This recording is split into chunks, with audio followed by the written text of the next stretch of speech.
আসসালামু আলাইকুম, আমন্ত্রণ বাংলা ভিশন সংবাদে। আপনাদের সাথে আছি জেবা রহমান। দুর্যোগ প্রতিরোধে কার্যকর ব্যবস্থা নেওয়ার পাশাপাশি জনসচেতনতা তৈরি করতে সংশ্লিষ্টদের নির্দেশ দিয়েছেন প্রধানমন্ত্রী শেখ হাসিনা। তিনি বলেছেন, প্রাকৃতিক দুর্যোগ বা অগ্নিকাণ্ড যে কোনো সময় হতে পারে, তাই জনগণকে নিজের নিরাপত্তা নিশ্চিত করতে সচেতন হতে হবে। বৃহস্পতিবার সকালে প্রধানমন্ত্রীর কার্যালয়ে জাতীয় দুর্যোগ ব্যবস্থাপনা কাউন্সিলের নিয়মিত সভায় প্রধানমন্ত্রী আরও বলেন, দুর্যোগ কিংবা অগ্নিকাণ্ড শুধু বাংলাদেশেই হয়ে থাকে তা নয়, তবে দুর্যোগ প্রতিরোধে কার্যকর ব্যবস্থা নিতে হবে। এজন্য জনগণের সচেতনতার উপর জোর দেন প্রধানমন্ত্রী। শেখ হাসিনা বলেন, ভবিষ্যতে কি কি দুর্যোগ আসতে পারে সে চিন্তা নিয়ে পরিকল্পনা করতে হবে। শুধু ঢাকায় নয়, দুর্যোগ প্রতিরোধে রাজধানীর বাইরেও সরকারের পরিকল্পনা নেওয়া হচ্ছে বলে জানান প্রধানমন্ত্রী।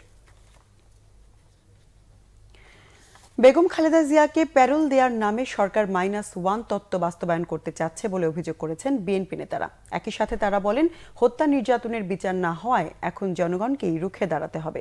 14 এপ্রিল দুর্বৃত্তদের হামলায় নিহত বগুড়া সদর উপজেলা বিএনপির সভাপতি অ্যাডভোকেট মাহবুবুল আলম শাহিনের পরিবারকে সমবেদনা জানাতে তার গ্রামের বাড়িতে যান বিএনপির মহাসচিব। নিহতের কবর জিয়ারত সহ এলাকাবাসীর সাথে কথা বলেন মির্জা ফখরুল। সাংবাদিকদের সাথে আলাপকালে বিএনপির মহাসচিব বলেন, বিচারহীনতার কারণেই দেশে হত্যা নির্যাতন বেড়ে গেছে।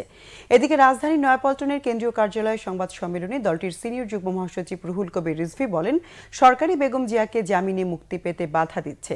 ফেনী নুসরাতকে আগুনে পুড়িয়ে মারার সাথে জড়িতরা ক্ষমতাসীন দলের চিহ্নিত নেতাকর্মী হওয়ায় ঘটনা ভিন্ন খাতে নেওয়ার চেষ্টা হচ্ছে বলে অভিযোগ করেন রুহুল কবির রিজভী।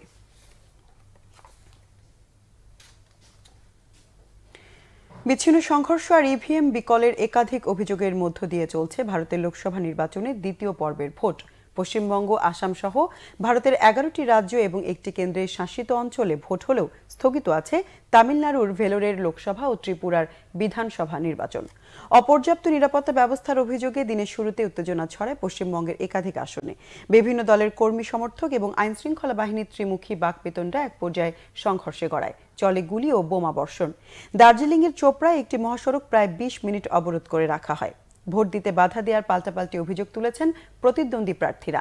আজ ভোট হচ্ছে পশ্চিমবঙ্গের জলপাইগুড়ি, দার্জিলিং, রায়গঞ্জ ছাড়াও তামিলনাড়ুর 38টি, উড়িষ্যার 5টি, আসামের 5টি, জম্মু ও কাশ্মীরের 2টি সহ 95টি আসনে। এসব আসনে উল্লেখযোগ্য প্রার্থীর মধ্যে রয়েছেন ফারুক আবদুল্লাহ, এইচ.টি. দেবগৌড়া, দীপা দাসমুন্সী, কানিমোঝি করুণানিধি, হেমা মালিনী ও রাজ বাব্বর। লোকসভার পাশাপাশি বিধানসভা নির্বাচনের ভোট হচ্ছে উড়িষ্যার 35টি এবং তামিলনাড়ুর 18টি আসনে। আইনশৃঙ্খলা পরিস্থিতি অবনতির শঙ্কায় ত্রিপুরার বিধানসভা নির্বাচন এবং ভোট কেনাবেচার অভিযোগে তামিলনাড়ুর ভেলোরের লোকসভা নির্বাচন স্থগিত হয়েছে।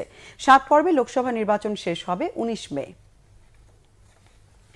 দর্শক, এই ছিল এখনকার মতো। পরের সংবাদ বিকেল 5টায় দেখার আমন্ত্রণ রইল। এছাড়া ফেসবুকে বাংলা ভিশন সংবাদ সরাসরি দেখতে লগ ইন করতে পারেন facebook.com/বাংলাভিশনে। এতক্ষণ সঙ্গে থাকায় ধন্যবাদ সবাইকে।